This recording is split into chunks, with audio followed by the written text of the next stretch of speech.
Hello po, good morning po sa ating lahat. Welcome back na po sa ating YouTube channel. For today's video, mayroon po tayong update doon po sa mga biik na atin pong nabili 2 weeks ago. Nung atin pong nabili yung mga biik po mga kaibigan, yung kailan pong pangangatawan po ay manipis pa lang.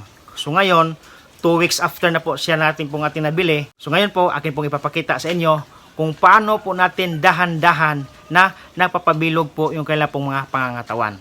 So let's go! So ito po mga kaibigan ang ating mga alagang baboy sa ngayon. So mula po natin nabili sa mga kaibigan ay nasa 2 linggo o 2 weeks na po yung ating mga biik. So ang kailan pong kinakain ng mga kaibigan ay nakamix pa rin tayo ng pre-starter at saka starter bago po natin talaga fully starter.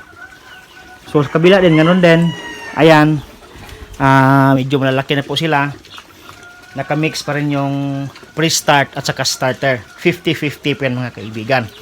Para pagdating po ng panahon na 100% na po na starter po natin ipapakain, ay hindi na po sila maninibago sa panlasa po ng feeds na kinakain po nila.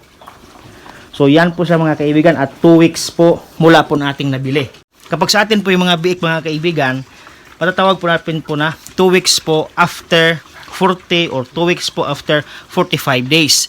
Kasi po yung selling ng mga biik po natin kung i-dispose sa mga buyer natin is nasa 40 to 45 days. Basta kapag malalaki na po yung kanilang mga pangangatawan. Hindi po tayo di-dispose dito na nasa 40 days pababa kasi maliit pala po yung mga biik.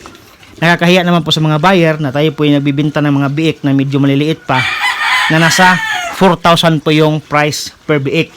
So dapat talaga kapag 4,000 po yung price na per biik na binibinta nyo, dapat din medyo malalaki po yung biik na inyo pong ibibinta na nasa 40 to 45 days. Nang sa ganon, yung mga buyer nyo po mga kaibigan ay satisfied po sa mga biik po na mga binibili nila sa inyo. So yan po yung ating update sa ating mga alagang biik. So ito po yung update sa ating mga alagang biik po mga kaibigan at salamat po sa inyong panonood. Happy farming po mga kaibigan. See you next time. Bye-bye!